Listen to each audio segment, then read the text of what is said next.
So we're going to sing the praises of copy editors and talk about burnout, which copy editors might be feeling today on Ditch Diggers.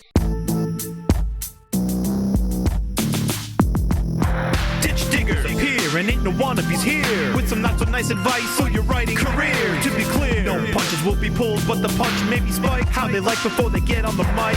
To my left we got the mighty Mer Lafferty, and if I piss her off, believe me, she'll come after me. And her co-host Matt Wallace on the right. Yes, she may be half as hype as she can take him in a fight. So settle in, folks, buckle in and boot up. Time to meddle in a way to make your writer shut up. It's hard work, but the perk is that it's fun and exciting. Facebook will still be there when you're done writing. Ditch Diggers!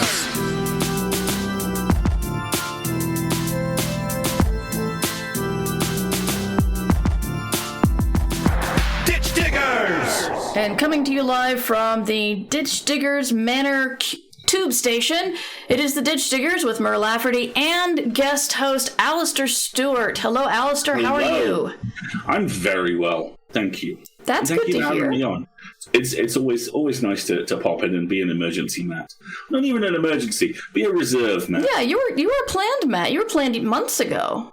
I'm scheduled Wallace. Yes, exactly. Of the Boston Wallaces is. Yes, you also have beautiful flowers behind you. I just noticed that. Thank you. Marguerite absolutely posed those deliberately because she thought you might like them. I don't believe you. I'll ask her. All right. So we are back with the Ditch Diggers. Hopefully I have not screwed up the sound again. Everybody in chat says it sounds okay, and Hooray! My rudimentary self-taught understanding of audio looks like it sounds okay, so we move on. What I've been working on lately has to do with what we're talking about today, which is writing on book 2 and editing book 1, which I'll talk about in a minute. But work proceeds on my novel. Working title, Swarm of Cuckoos. I have no idea what marketing is going to, if marketing's going to approve that or not. But it's that's what I'm calling it. So what are you up to, Alasdair, that you can talk about? Or you could just say writing. Because I have 3 things going on at the moment. I think one of them I can probably talk about. The 2 that I can't talk about, and I'm erring on the side of caution. There is a project that's going really well, and it's going even better now. I'm about to receive an editor. Yay! We like editors. And I really want to plant a flag on this because also whilst hopefully scooching around the tendency to be a little self-deprecating, but the thing you have to remember with every writer is we all have a tendency to have too much fun. Mm-hmm. And that's great because it's always easy to cut back on fun than it is to add the fun. But I've had a couple of instances with this project where I've handed stuff in and the producers for it have gone, it's a bit too much fun. Could it be like 30% less fun? And because this is a very new endeavor, they don't have an editor yet. This has made me want to kick things. But I apparently have an editor coming on board this week, which I'm really excited about. Oh, this week? Awesome. That's great. So I have that. I also have a novella, which I'm going to err on the side of caution and say I'm not quite allowed to say who I'm delivering it for, which I need to do a lot of research for as the drafting process on that begins. And again, the too much fun instance is very much in effect, because I know exactly what the 4 things that need to go into this are. And I have a pretty good idea of the 25 things which will go into the first draft of this. But thankfully, this is for a project that already has an editor in place who will go, yeah, these are pretty much the 25 things I was expecting you to put in there. Take them out, and then it will be better. You're expecting them to take out all 25 fun things? Maybe 22. Okay. Yeah, I got a polite. I mean, it was awesome. It was very ego boosting. I got a polite solicitation from somebody I'd worked with before, and they asked for, what was it? A concentrated cast of characters, which I still don't quite understand, but I think they mean you gave us too many characters last time. That's what I'm guessing. So, like, let's pull in the florist, let's pull in the laundry person, let's pull in the evil monk, and apparently side people were not approved upon. And now that I think about the project itself, that makes sense. But anyway, we're gonna get to Burnout, but I need to talk about the thing that's like right in front of my mind that is just getting to me. So, Station Eternity, my book coming out in October, is about a woman who, basically Angela Lansbury or, Father Brown. A lot of murders happen around her, and she has to solve them. Only I've decided to look at it like she is treated like a pariah. Nobody trusts her, nobody likes her, nobody wants her around, because when she comes around, people die. And that's the thing I've based this on. So she's like mid-season, because she's already experienced 15 murders. And I wrote the book, and then I edited the book, and then I wrote down every murder and when they happened, and who they were. Because a lot of them are referenced in the book. Like, even just a small reference. But if I say, Murder 4 was this person and happened this year. Murder 5 was this person and happened 2 years later. And then, like, later on in the book, I mention Murder 5 and say it's someone else. Or that it happened 4 years later. And I want to sing the praises of my copy editor. I hear a lot of authors complain about copy editors, but mine is incredibly thorough in that they caught, you said this was this on that page, and this was this on that page. But if I change it to fix the things they've told me to fix, it's got the ripple effect on the other murders that I'm going to have to find and change. And I'm thinking, why the hell didn't I just say, a couple of years later, I haven't seen you in a long time. You know how long I've been in prison? This exact amount of time. I mean, I don't need to say that. I could just say a while, a decade or so. But no, I had to say, this happened 2 years ago, and this happened 3 years ago. And I just want to go back. It's like 2020 Murr and Slapper. Because what the hell was I thinking? It's like the cross-referencing is not working. I'm even using a timeline, program. 1 second. Oh, sure. So yeah, I'm using a timeline program that I like a lot. It's called Aeon Timeline. Please continue. AEON. Sorry, I was telling chat that we were doing the program was called Aeon Timeline or Aeon Timeline. I'm not sure. AEON. And it's quite useful, but I didn't use it at the right time of writing. So luckily this time I'm using it for book 2 to describe everything that's happened.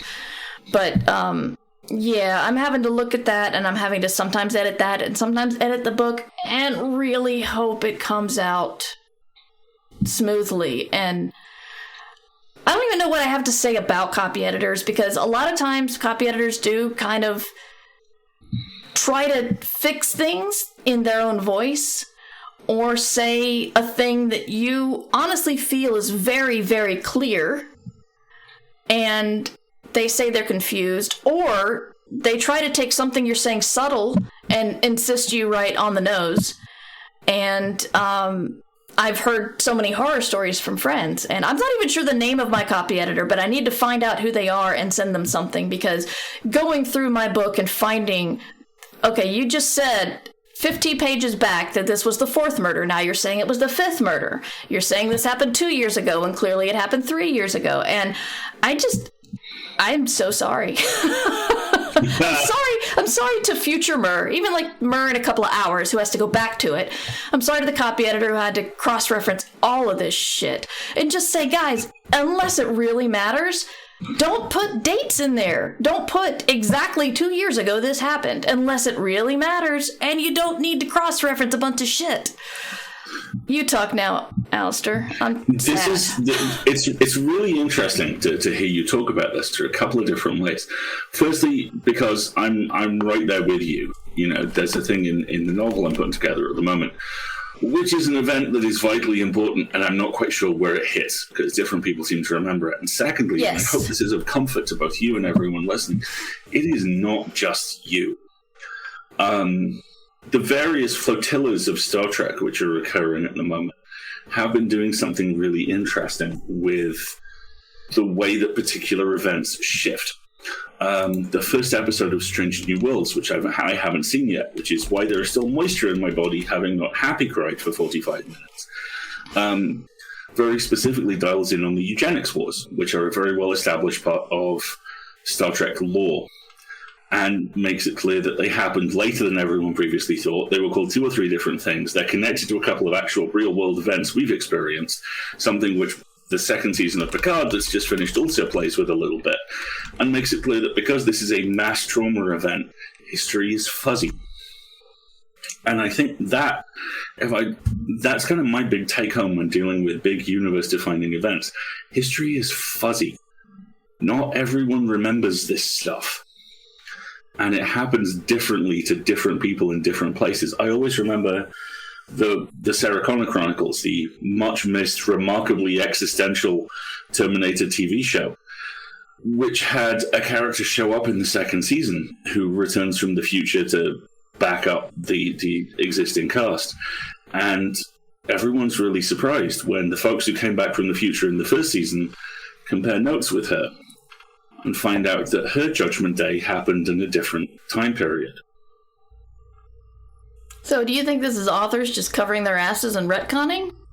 I think there is an inherent conflict between the need to have everything intimately laid out and the need and the power of the word cause, because sometimes you just want a story to work that way because it does. And I think the biggest challenge we have as creatives a lot of the time is not making sure everything is accurate, because that's dull. It's making sure everything is accurate enough that everyone is comfortable with it, but also to give you enough wiggle room to have some fun. Well, I don't want to give too much away, but I've got one character, my main character, solving a murder and remembering it as her 4th murder. But on the timeline, it appears as the 10th, and there's somebody who was involved in that, and in their timeline, it happens 4 years before they met the person they murdered. And so, I think I have to fix that one. That one, yeah, you kind of got to address. Yeah. Yeah, it's a mess. It's just... Oh, God, yeah. And they're even just mentioned, just like, but it's like some of it happened in college, and some of them happened after college, and some of them happened before she moved and after she moved, and I got to make sure that it's all right. And why did I do this? Look, if you beta read my next thing for me, and you find anything regarding dates or numbers, fly over here and smack me. I'll pay for the ticket. I wouldn't go that far. Okay. I'll do it. I will do it. Yeah. So, not nobody in publishing is infallible, of course, but if you get a good copy editor, they deal with a lot of shit, so maybe you should thank them. So that's my message for the day. Don't use copy editor, and don't use numbers. But if the copy editor's trying to do weird stuff like really change your voice, stand up to them. You don't have to follow their guidelines. You don't have to. I think that's another thing that people don't realize. Like, new writers think that they have to take the boilerplate contract they get instead of negotiating. You don't have to do that. And when you get a small press deal, maybe agents won't be interested in you, but you still have to sign a contract. Always negotiate. And in the same way, when the edits come, you don't have to do everything they say. They're professional editors. They've probably got at least a couple good points, but you don't have to. That's why they invented the word stet, which is, if I ever got a knuckle tattoo, it would say stet.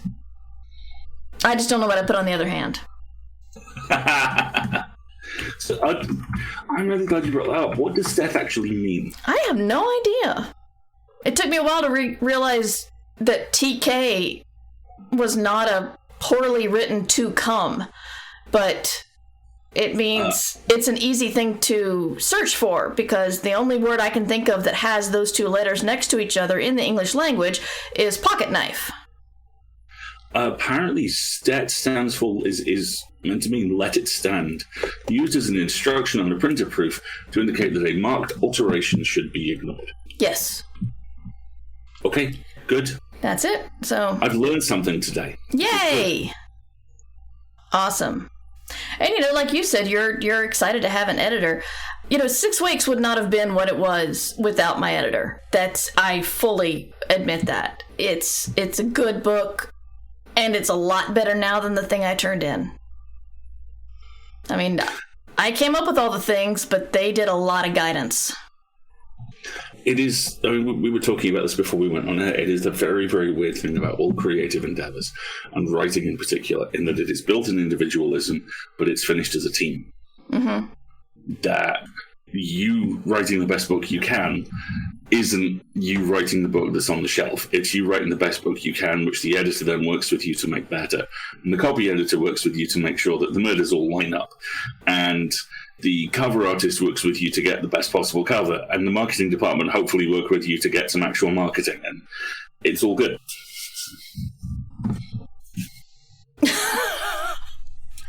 I'm sorry, in chat, Badger Hub says, I thought STET meant Station Eternity. I like it. I think it works. It does now. So I should get it on both knuckles. One of them to be Let It Stand, one of them to be Station Eternity. I think you should get ST on this hand and ET on this hand and just go full Aussie style. You're considering it. I can see you thinking about it. No, I think I want 2 words. I don't want like large things around my knuckles. I don't want one character, especially since I don't always make a fist. I don't. Title of your autobiography.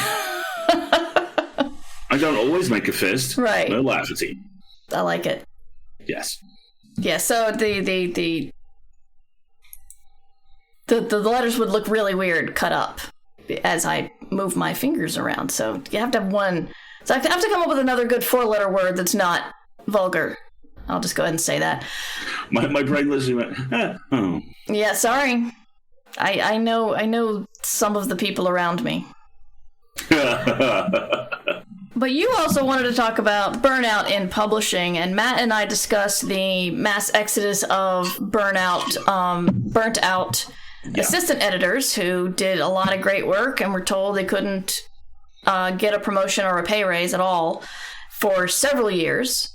It's not even like now. It's like one woman was told for several years. And a lot of them just left. And now the executives are going to find somebody else to have to tell them how to turn on their email. Yep, exactly. Please print this PDF. How? I don't know. Mm-hmm. What is it? I don't know. Yeah, Burnout. I mean, this story has resurfaced again because on the 9th, The Bookseller, which is a title both for an industry and one which, things keep going the way they are, will be marketed to the sole individual left selling books, published a piece about a survey concerning industry-wide burnout. What it found is that 89% of those who responded had experienced stress during the course of their work over the last year, and 69% had reported burnout. Now, they threw this net pretty wide. This is just a publishing industry survey, and I'm going to give you another couple of percentages from it. The survey showed 38% of respondents wanted to leave their job. An assistant editor who's worked in the industry for 4 years said they love their job, but were working more than 2 extra hours a day, not even to catch up, but to fall behind less. The majority of respondents, 67%, said they felt supported by their manager, but that little could be done to change their heavy workloads, which were causing the stress in the first place. And I think that's really the point which we need to pull out here, because I've been on the show enough times by this point that you all probably know I'm the guy that goes, yeah, this is bad, but everything's going to be all right. This is not that time. I've been in positions where the stress has made me physically ill. I am acutely aware of the fact that we are 2 years into a global pandemic, and we're also definitely on the downward slope into all kinds of fun climate change. And dystopia is no longer a misnamed YA category.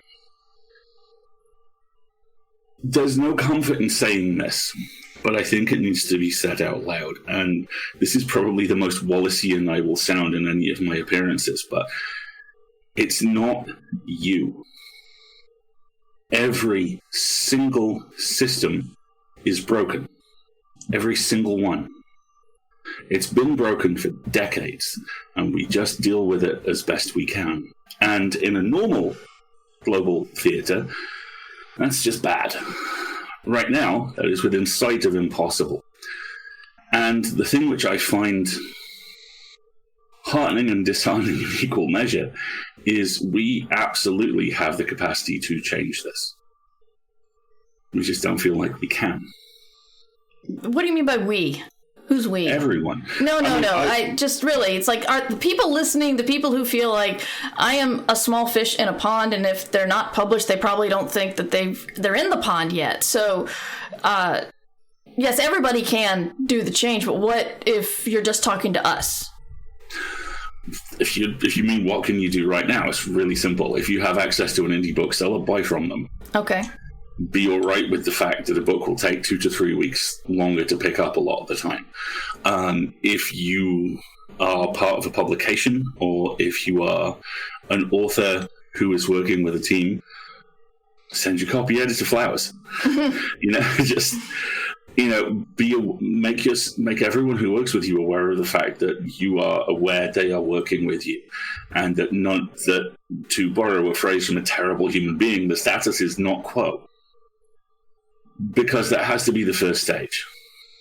I'm a Brit. I am genetically conditioned to do 2 things, 3 in fact. The first is Q. The second is assume that I deserve everything that's happening to me.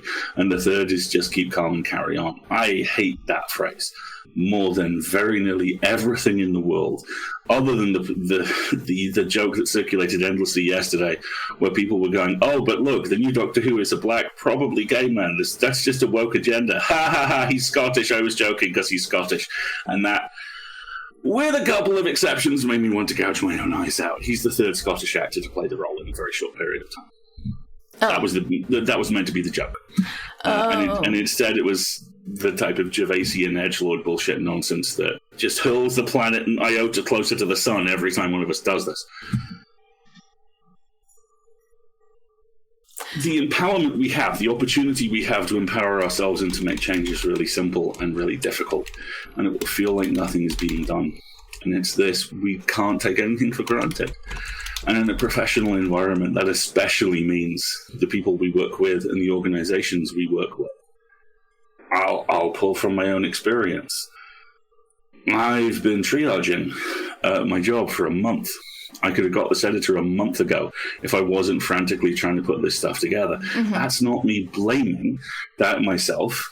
I'm not doing anything wrong. And I'm a Brit. Me saying that out loud, that's big, right? I'm proud of you. Thank you. Everything's a lot all the time. In every single theatre of operation we all work in. And it's really easy to just slap a field dressing on the wound and shove yourself back out the door. Don't do that. What I'm trying to do more and more is be mindful of the people I work with and for, and make sure that they're okay.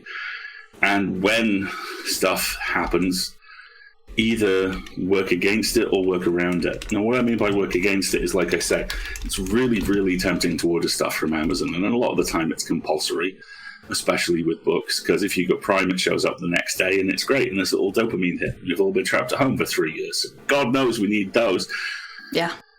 But if you can order from an indie bookshop, and I know there's like 25, but if you can do it, it helps, because it keeps a small business in business, and it shows that it can be done, and it teaches everyone who hears about it, whether you talk about the book or whether they talk about the book, or whether just you doing this keeps their lights on a little while longer,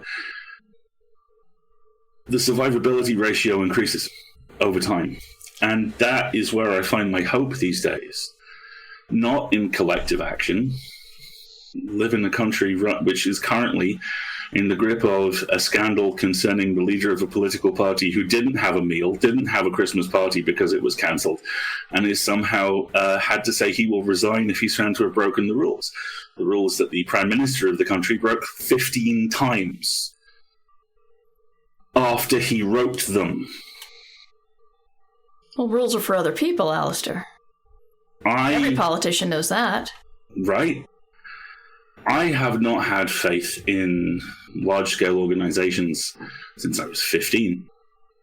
Because my parents were a nurse and a teacher in the UK growing up in the 1990s, which means they were people who were actively targeted. Their mental health was actively targeted by a government that hated their professions.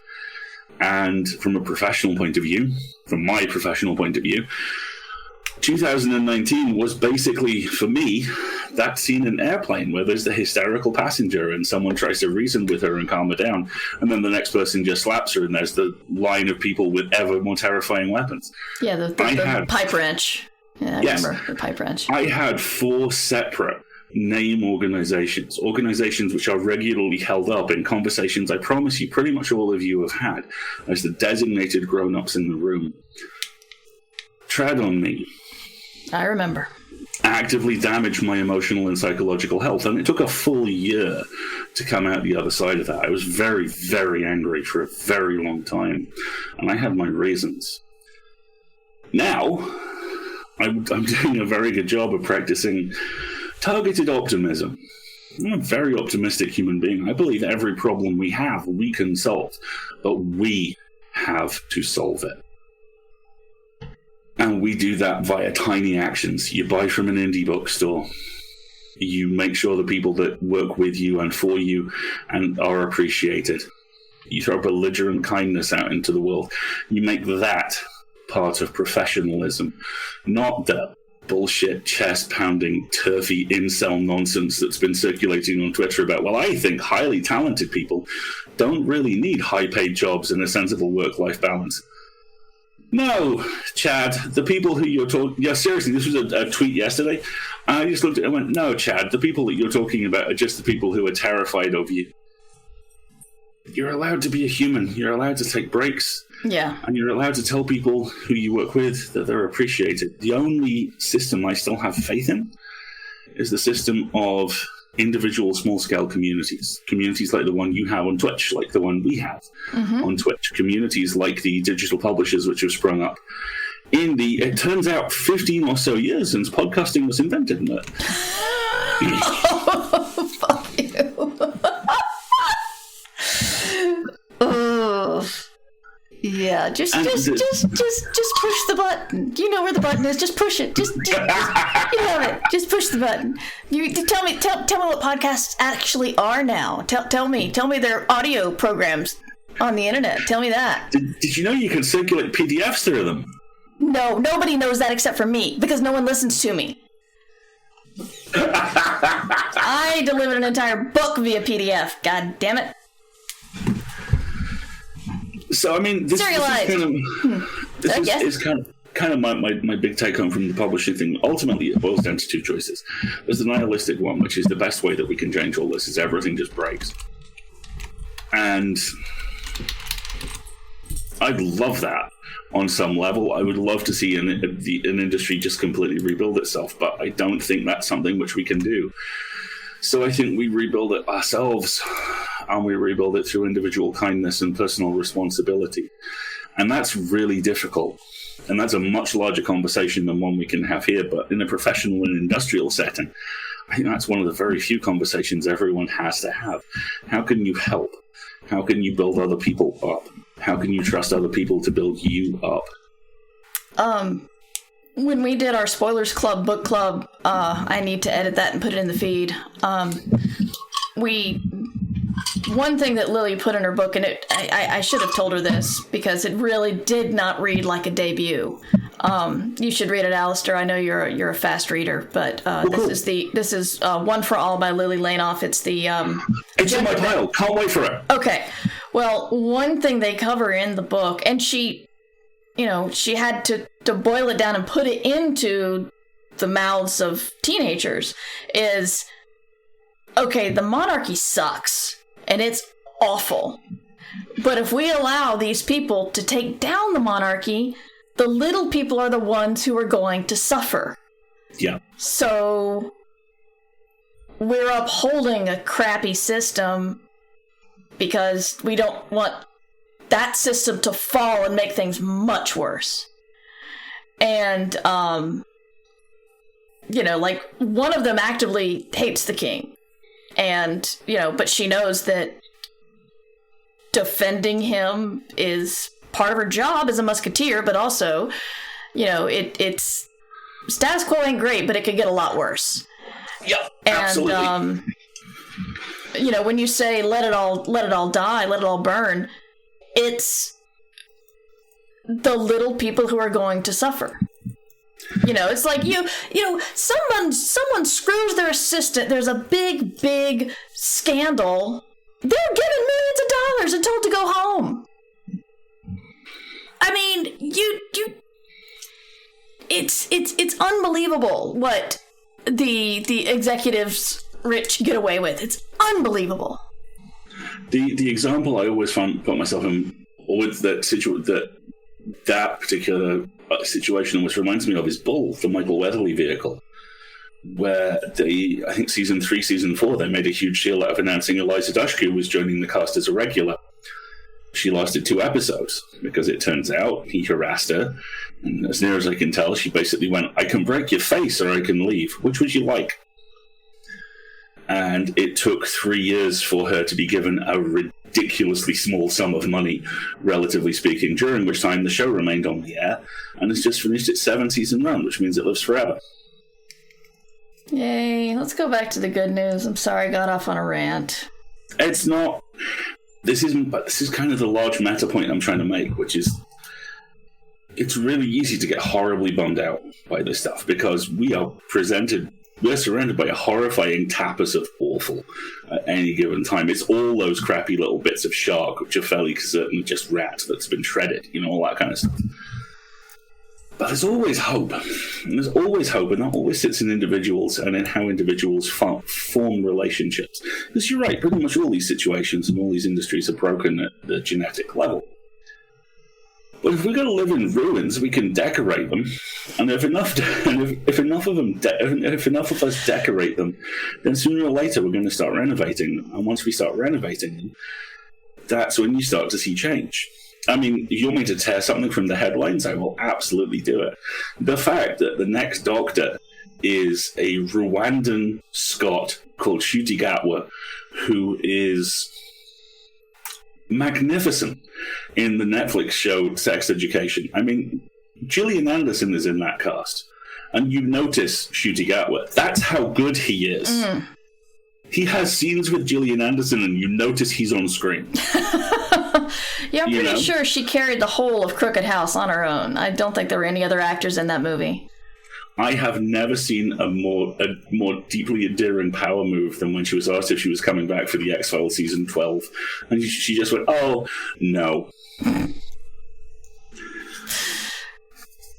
But from my perspective, from the cultural perspective of someone living in England, the fact that the Doctor is not a crusty old white dude, again, is massive. Because, I could go into hugely obtuse Doctor Who stuff here, but I won't do. The Cliff Notes version of it is the current version of the canon very successfully establishes that the Doctor has been lots and lots and lots and lots and lots of people. Which means the Doctor can be anybody. Which means the Doctor can look like anybody. And that's the most important thing. That means anybody can see themselves in the Doctor.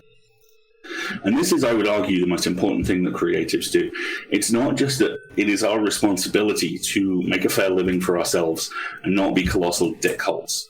It is also our responsibility to cast seeds forward into the future that we will never, ever know have borne fruit, but we have to trust ourselves that they do. I promise you, when the 14th Doctor makes their first appearance, there will be kids out there who will be so inspired by that 20 years later they're working in television. And I promise you, none of them are going to be, very few of them are going to be cis-het white dudes. And that's the point. Yeah, definitely. Because, I mean, if you think Alasdair is exaggerating, It's not even a little bit. Shit, who was it? There's a movie star who was inspired by Nichelle Nichols from Star Trek. When she saw a black woman on the screen, she thought, oh, I can do that.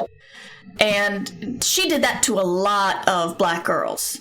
Yeah. So many black girls saw the potential of either television or science fiction or space by this one woman who had a kind of small role. And, yeah, and when people see their sexuality or their gender or their religion even on screen in a book, it makes them feel less alone. I never thought I could write science fiction until I read Dragonflight and A Wrinkle in Time, both written by women with women protagonists. I never even thought it. I wanted to be a writer, but it was never science fiction and fantasy until I read those books and thought, oh, hell yeah. I viscerally remember seeing Ghostbusters for the first time when I was old enough to understand what I was seeing.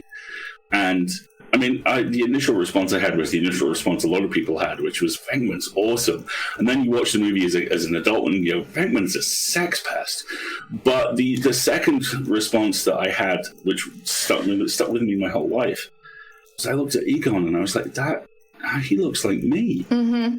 He's tall and physically kind of big and has glasses and is softly spoken and knows stuff. That's me. The power of seeing yourself represented in fiction of any form is unlike anything else on Earth. I do want to look at chat real quick because we got Shauna's pointing out that it was Whoopi Goldberg who is now on Star Trek herself. Right. And back on Picard. Where did it go? Sorry. Oh, Underpope says Black Astronaut Mae Jemison says she was inspired by Nichelle Nichols as well. That's awesome. Thank you guys for putting that in.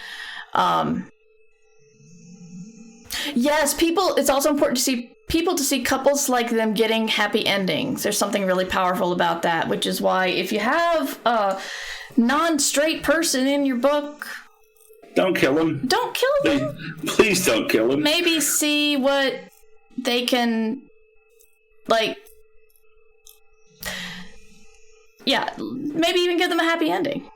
I talk about it. It's a small part of the book, but it is a definite part of the book. In the third book of the Scythe trilogy, there's a non-binary person who, spoiler, is in a love story, and I just thought that was amazing. I can pull an interesting example of how to absolutely not do that from recent popular culture as well. The fourth season of Killing Eve does not so much fail at landing as the wings come off and it just belly flops onto the ground. Oh. Without going into spoilers, the single most predictable, most obvious thing it can possibly do, it doesn't just do. It does after saying, oh, we're not going to do that. Oh. This has been so abysmally handled. The writer of the original novellas has very publicly gone, yeah, that's not happening. Give me about 8 months. Wow, so unlike True Blood, it's going to go into the not killing favorite people. Yes, as opposed to True Blood with its endless parade of death. Yes. Oh, hello, it's my favorite character. Oh, dear. Oh, well, no, actually, I was thinking of the fact that Charlene Harris killed Lafayette in the first book. Spoiler for a very old book, sorry. But, yeah, Lafayette dies in the first book, and in True Blood, Lafayette was such a favorite character that they put somebody else in that role of that dead body. Cool. But yeah, it being vampires and stuff, lots of people die. Vampires and stuff, that should be a genre. Excuse me, do you have this? Have you checked the vampires and stuff section? Come with me. Right up there with crime and such. Mm-hmm. Non-fiction, whatnot. And, that book by that guy. And then the whole area of, it's got a blue cover. Yes. I think there was a film. Was Michael Biehn in it? Percentage likelihood of that is not high in the last decade or so. Although he actually shows up in the last season of The Walking Dead, and he's delightful. He is an aging cult leader with a room full of dried heads, and he clearly has so much fun. Oh, I would. Definitely. Right? But no, I mean, if you want to find the hope in the fact that we are picking our way through the ruins of an industry that has been destroyed by people who didn't realize that perhaps they wouldn't live forever, it's that. It's not just that we can survive it and build other stuff within it. It's that if we do our jobs right, and we're all amazing people, we're going to do our jobs right. Not all the time. No one does. But we're going to do enough of it that each successive generation that follows us is going to have less to fix. Yeah. This is why I'm probably writing a climate change novel at some point, because no one seems to have done the, if we do it right, everyone will have less to fix thing. And, you know, just think of it as repairing a cathedral the size of or building a cathedral the size of a planet. You're going to build like 6 feet of really exciting stone that's going to look great. Then the next people along are going to build that. And 6, 7 generations down, someone gets to do a spire. And how cool is that going to be, you know? Yeah. Yeah. Well, I've reached the end of my topic list. Did you have anything else you wanted to touch on, Alasdair? And while he thinks, I will point out that my official job title for Alasdair is Electric Monk. Because if you haven't read Dirk Gently's Holistic Detective Agency, there's a point where a time machine goes to a different planet and leaves open a door for an electric monk to come through. And electric monks are, you know, just an appliance. Just like dishwashers wash dishes for you and video cassette recorders watch television for you, the electric monk believes things for you. So if somebody comes to the door to tell you about their religion or sell the thing, you just say, you know, get the monk and put them in the door, and they'll just listen and nod and be really, really into what you're doing. And so whenever I get very down on myself and do not have much of a self-esteem, Alasdair always makes me look at the bright side or the different direction of how I can be approaching something to make it more positive. So this is why he's an electric monk. Oh, thanks, buddy. Sure. It's true. I think that about covers everything I've got. Okay. Well, next week... God, what is next week? I guess Matt's coming back. And then the next week is up in the air, but I will be at the beach with Cameron Hurley. So we might do a live stream, but it's going to be like, it won't even be pretty like this. It's going to be like on the phone, because this is a PC that stays here, so I'm not taking it to the beach with me. But I'll try to, I can't promise episodes on the last 2 Mondays of the month, because I'll be out of town. But anyway, I am excited to say Numbers Ninja is coming home this week. Yay! And hopefully we'll come back to her duties on the moderation, even though you guys are an amazing community and don't give me anything to moderate, really. So, yeah, if you want to learn more about me, this has been the podcast Ditch Diggers, and I am Mer Lafferty, and you can find me at merverse.com, where you can find pretty much everything I do, including the books I write, the podcasts I produce and host, and the magazine that I co-edit with The Kids Are Asleep in Chat, and Alasdair's our boss, because he co-owns Escape Artists, and you are very, very proud papa this year. Oh, you folks have done us so proud. We have Hugo nominations again. You and Divya are up for Best Editor Short Form again.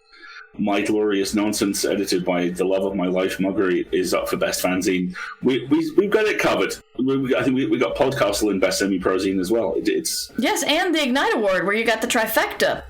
Pseudopod, Podcastle, and Escape Pod are all nominated. We're all in our group chat, like, just what were they doing? Throwing tacos at each other? I'm not sure, but...